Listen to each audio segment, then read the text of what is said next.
Hallo und herzlich willkommen. In dem heutigen Tutorial zeige ich euch, wie man mit wenigen Farben tolle abstrakte Landschaften gestalten kann, zum Beispiel als Kärtchen zum Verschenken oder als Lesezeichen für das eigene Buch. Für die Landschaften verwende ich 4 Farben, ein Türkis, ein Blau, ein Braun und so einen sandigen Ton. Buff Titanium heißt der. Oder Titan Gelb-Braun auf Deutsch. Ich möchte als erstes ein Lesezeichen malen. Und deswegen habe ich mir hier mein Blatt zusammengeschnitten. Das ist 100% Baumwollpapier. Das ist gerade bei Nass-in-Nass-Techniken mit sehr viel Wasser und sehr viel Farbe mein absolutes Lieblingspapier. Das heißt, wenn ich Geld sparen würde, würde ich am ehesten beim Pinsel und bei den Farben sparen, nicht beim Papier. Nicht, wenn ich mit so ganz viel Wasser arbeite.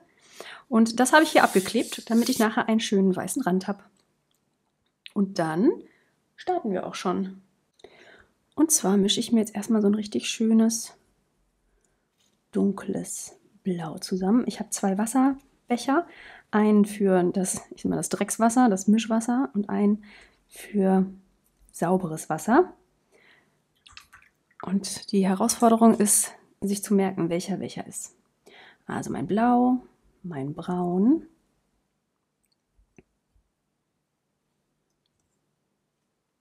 und dann wird es so ein richtig schönes, dunkles, ich nehme mal hier so ein Fetzen, dunkles Blau. So. Ich habe das extra hier auf so eine Pappe geklebt, damit ich da ein bisschen auch mich bewegen kann und die Farbe auch schön laufen kann. Dann starten wir mal und ich habe bin schon in den falschen Wasserbecher gegangen.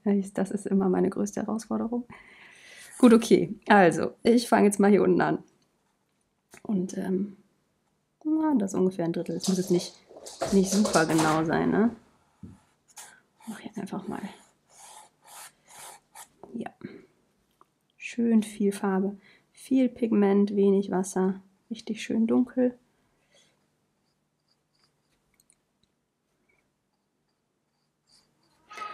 Dann wasche ich den Pinsel mal aus, gehe in mein sauberes Wasser und ziehe hier einfach mal, ach ist das schön, ne? Ziehe hier einfach mal das Wasser entlang. Dann gebe ich da noch mal ein bisschen mehr rein. Es ist einfach, guckt, was euch gefällt. Ich habe jetzt hier noch ein bisschen mehr Braun drin gehabt. Das ist einfach auch das Schöne an diesem Nass in Nass. Da kann man einfach richtig schön rumspielen. So, jetzt mache ich den Pinsel sauber und jetzt gehe ich mal hier in meinen Türkis rein. Mal gucken. Ja, sehr schön. Okay, also das mit den Bechern, die haben sich jetzt schon wieder verabschiedet. Ich wusste es. Das ist immer meine größte Herausforderung, die Becher irgendwie sauber zu behalten.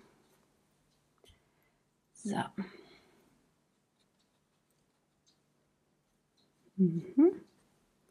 Richtig schön dick hier auch nochmal ein bisschen mehr Pigment.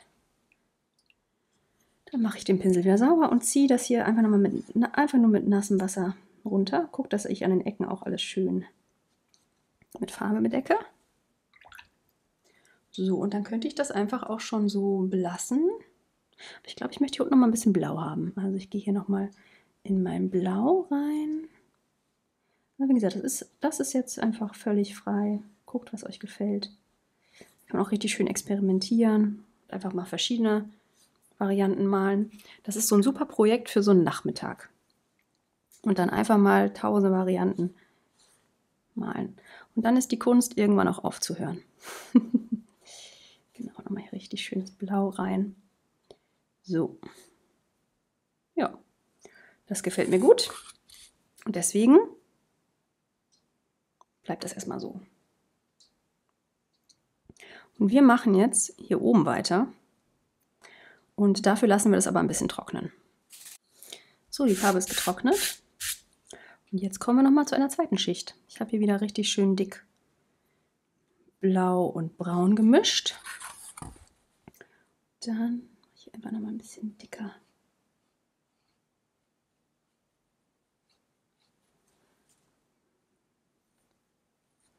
Mache den Pinsel wieder sauber. Vermische das einfach noch ein bisschen. Also ihr könnt einfach gucken, wie viele Schichten ihr auch machen wollt. Das gibt ja manchmal noch ein bisschen mehr Tiefe. Ich glaube, hier will ich noch mal ein bisschen mehr Türkis haben. Und da unten nochmal ein bisschen mehr Blau. Und dann Farbe auswischen und einfach verteilen. Gucken, dass zwischendrin auch noch ein bisschen helle Bereiche da sind. So.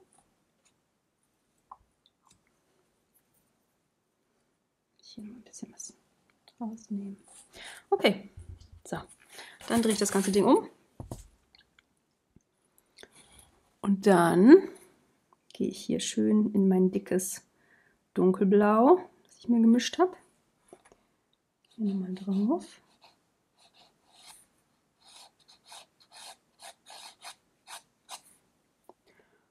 Dann schaue ich, wenn ich da genügend Pigment drauf habe, dass ich meinen Pinsel auswasche. Ein bisschen trocken mache, damit der nicht ganz so nass ist. Und dann gehe ich hier mal so entlang. Ab und zu bleibe ich irgendwie drüber, dann gehe ich wieder rein.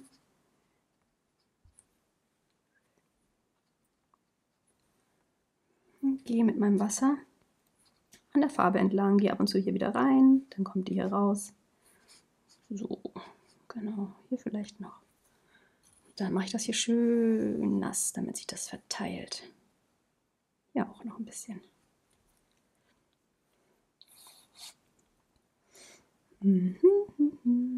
Gebe ganz viel Pigment drauf, damit sich das schön verteilt.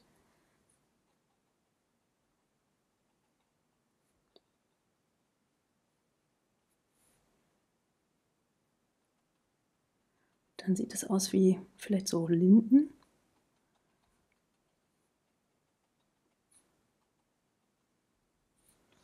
Ein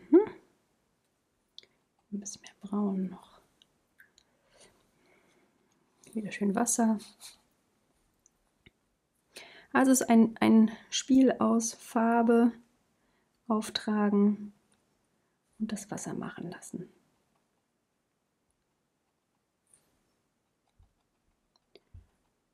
Gucken, was passiert. Da kann man auch nicht viel kontrollieren. Das ist gut oder weniger gut, je nachdem, wie gut man Kontrolle loslassen kann. Jetzt hier nochmal so ein richtiges dunkles.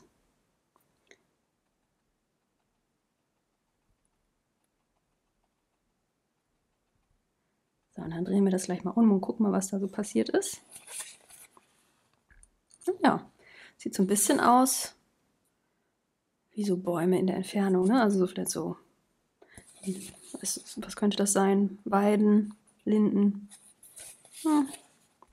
Dann mache ich vielleicht den hier auch ein bisschen größer noch, damit die nicht alle gleich hoch sind.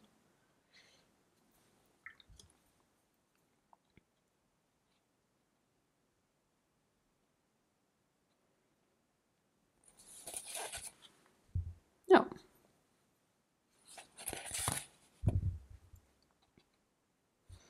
Kriegst noch ein bisschen Höhe. Genau, also alles gleich ist eher langweilig. Und dann sieht das doch so schon gleich viel besser aus. So. Und das lassen wir jetzt auch einfach so trocknen. Und machen hier oben mit dem Himmel weiter. Und zwar mache ich den jetzt einfach mal nass. Das Wasser ist nicht so super sauber, das ist aber auch gar nicht verkehrt, weil wenn da so ein bisschen Blau drin ist, dann darf das auch gerne sein. So, hier mal. Ne?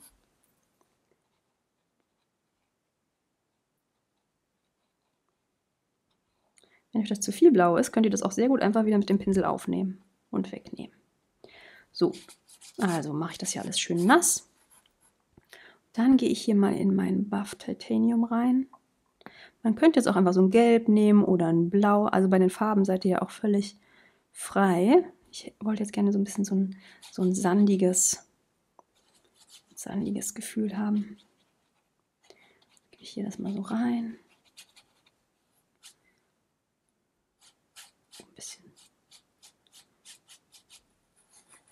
Wie ihr seht, ist diese Pappe einfach super. Dann kann man das wesentlich besser bewegen, als wenn man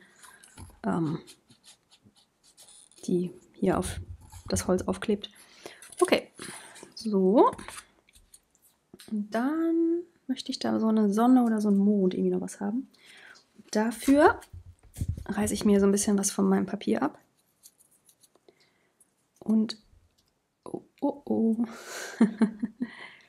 Tupfe das hier mal so drauf. Dass ich so ein bisschen was wegnehme.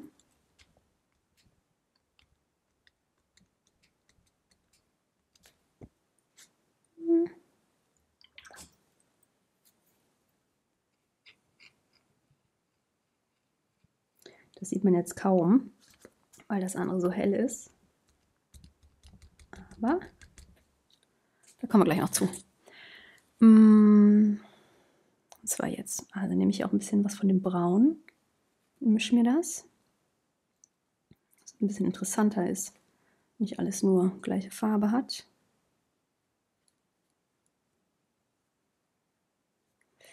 Und vor allen Dingen kann ich damit gut die Umrisse machen von der Sonne.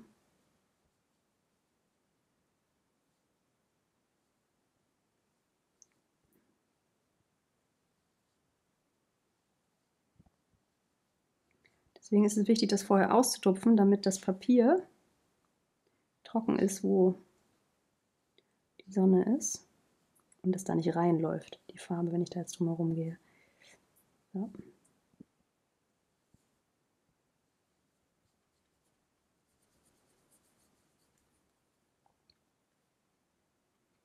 Teile ich das noch ein bisschen, damit es natürlich aussieht. So, und jetzt kann man das schon wesentlich besser erkennen.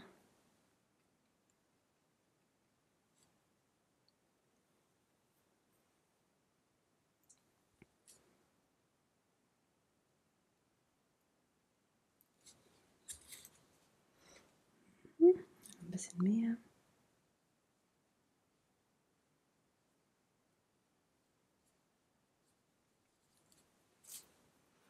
Okay. Und das lassen wir jetzt mal trocknen. So, das Papier ist trocken. Wenn euch das Bild so gefällt, könnt ihr es auch einfach direkt abmachen. Ich will einfach noch mal ein paar Sprenkler drauf haben. Dafür gehe ich hier in meine Farbe. Und sprenkel noch ein bisschen drauf. Und dann können wir das auch schon abmachen.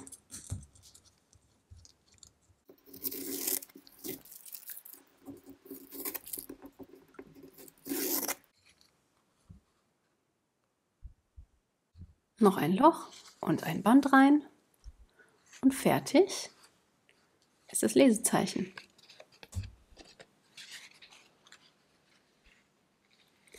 Als nächstes mache ich einfach noch mal ein paar kleine Kärtchen, einfach weil es Spaß macht. Also so ein bisschen in der Art und Weise hier und verwende einfach die gleichen Farben. Ich habe mir neues Wasser geholt, das war schon echt dreckig. Und diesmal nehme ich das obere Drittel. Oder nehme ich so rum.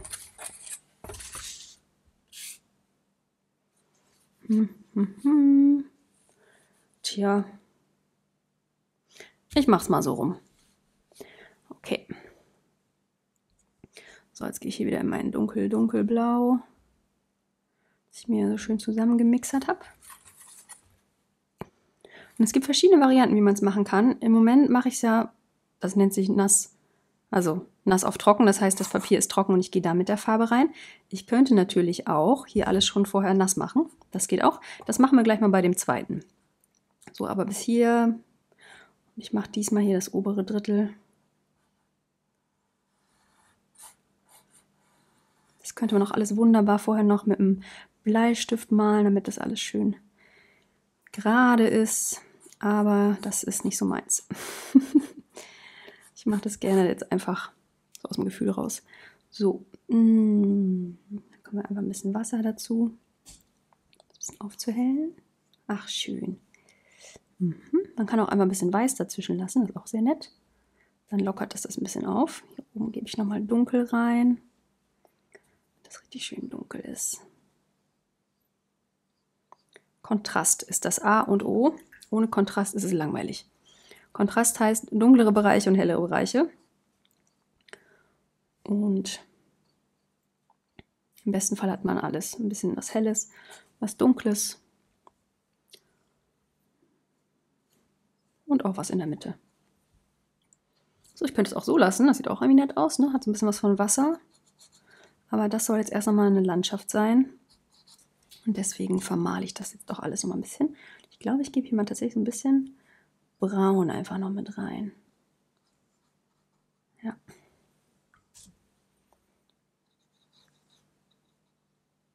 Guck wieder, dass ich die Ränder hier auch ordentlich angemalt habe, damit es nachher schöne glatte Kanten gibt.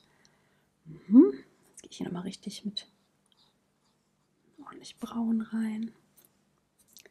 Ein bisschen im Dunklen. So vielleicht. Noch ein bisschen Türkis. Okay.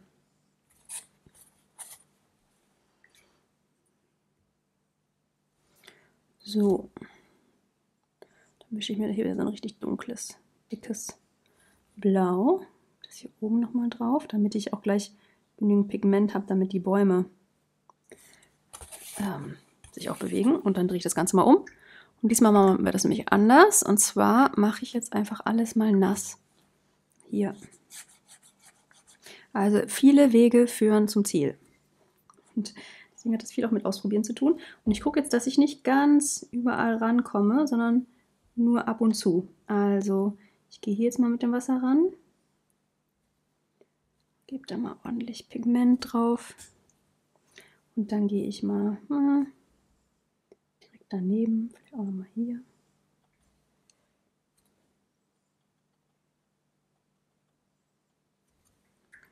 Und dann gehe ich hier hinten auch nochmal drauf. So.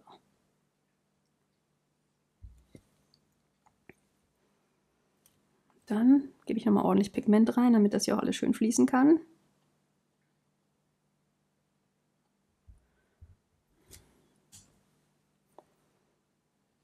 So. Und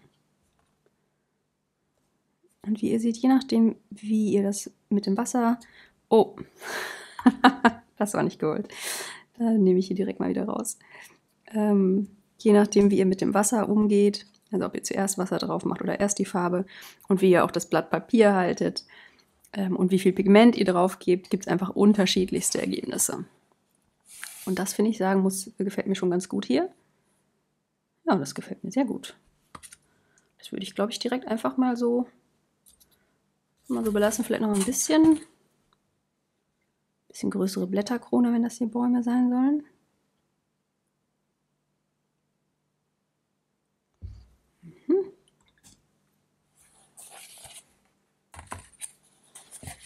Habe ich auch ein bisschen Wasser dazu, dann verteilt sich das nochmal.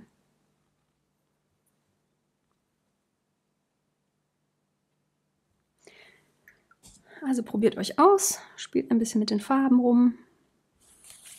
So, das gefällt mir gut. Und das lasse ich jetzt auch erstmal so trocknen. Jetzt kommen wir zum zweiten Bereich. Und ich habe ja gesagt, ich würde gerne... Ich gehe mal ein bisschen näher ran.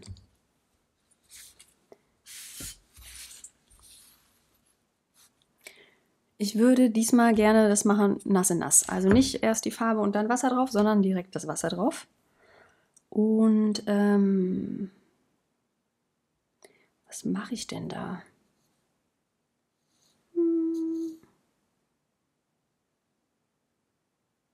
Vielleicht mache ich hier so Wasser und Himmel. Das ist doch eine Idee. Das machen wir so.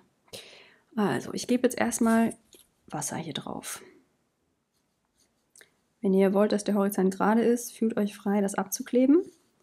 Mir geht es jetzt hier eher ein bisschen auch Spaß, um Freiheit, einfach das mal zu machen, wie man so möchte. Und wenn das alles nicht ganz gerade ist, dann ist das jetzt für mich auch nicht so das Ding.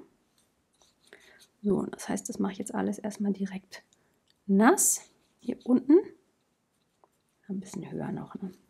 Sonst haben wir nicht genügend Fläche, damit die Farbe auch wirken kann. So. Sehr schön. Und da das Wasser werden soll, macht Blau Sinn. Ich glaube, ich nehme jetzt einfach mal direkt das Blau so aus der Tube. Ach, schön. Es macht einfach Spaß, muss ich sagen. Es macht einfach Spaß. Wenn das so schön fließt.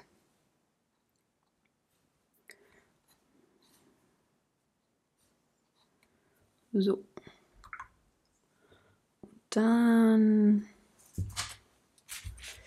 mische ich mir mal das mit dem Türkis zusammen vielleicht. Das hatte ich auch noch nicht. Ja, das ist jetzt ein bisschen, das ist zugleich, das ist ja auch ein bisschen langweilig. Also es muss halt auch schon ein bisschen Unterschiede geben, ne?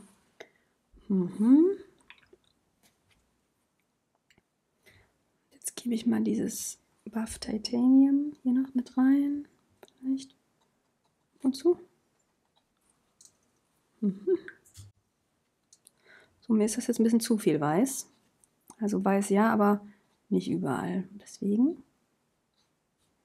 mische ich mir das jetzt hier nochmal ein bisschen rein.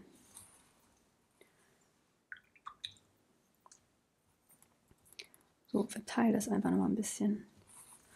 Und dann sieht das eigentlich, würde ich sagen, schon ganz gut aus. Ne? Ja. Gucken, dass es einigermaßen gerade ist. Wir gucken, dass die Ränder, bis an die Ränder es gemalt ist. Ja, das ist doch schön. Und dann kommt hier vielleicht noch so ein Berg gleich hin. Oder so eine Insel. Ein bisschen blau für den Himmel. Oder ich mache halt auch wieder so einen hellen Himmel. Das könnte natürlich auch gut sein.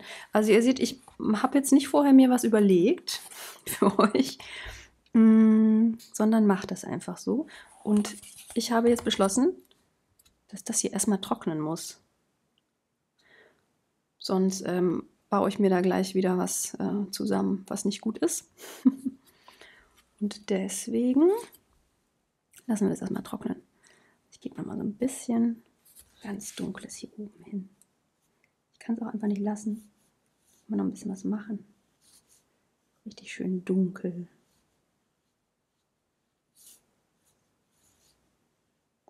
Also wie gesagt, die Kunst ist irgendwann aufzuhören und zu sagen, okay, das reicht jetzt. So, und das lasse ich jetzt trocknen. So, weiter geht's. Das hier ist getrocknet.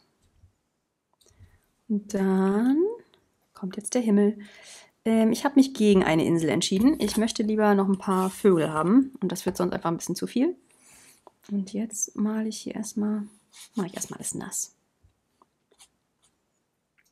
Und dann gehe ich hier mal in mein Buff Titanium rein, einfach um so ein bisschen so ein sandiges,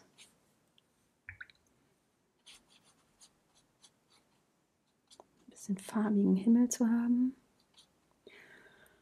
Und dann mische ich mir das mal mit meinem Blau zusammen und guck mal, was dabei rauskommt.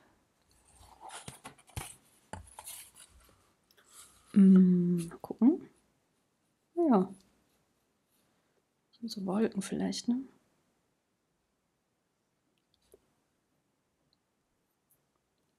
Auch nett.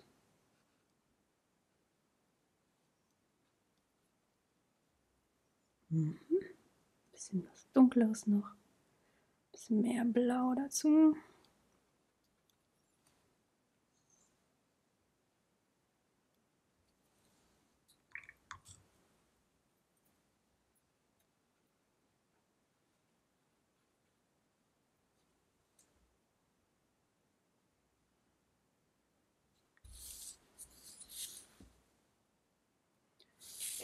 So. Und dann kommen da gleich noch Vögel hin. Ja, kommen da gleich noch Vögel hin. Dann lasse ich das erstmal so trocknen. Und hier möchte ich doch noch gerne ein paar Sprenkler haben. Ich bin einfach wirklich ein Sprenklerfreund. Ich liebe Sprenkler. Deswegen gibt es Sprenkler. Schön dunkle Sprenkler. So ein bisschen, als wären das Blumen. Und das war ein bisschen zu wenig Wasser.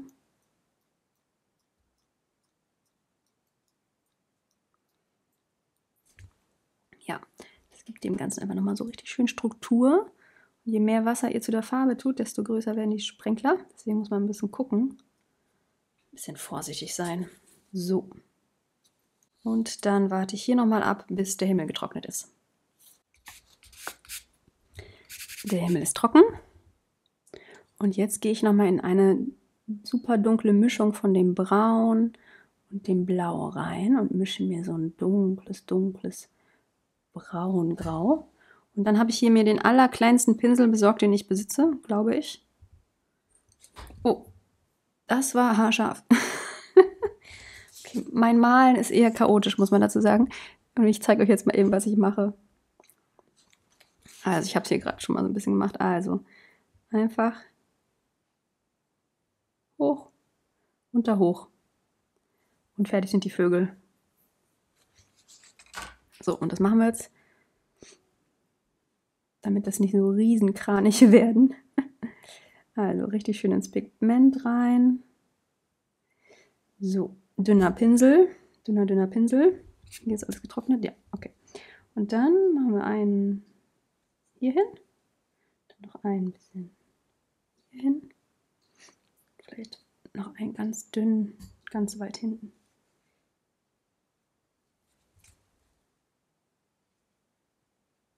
So. Und jetzt kommt das Schönste vom Ganzen, nämlich das Klebeband abmachen.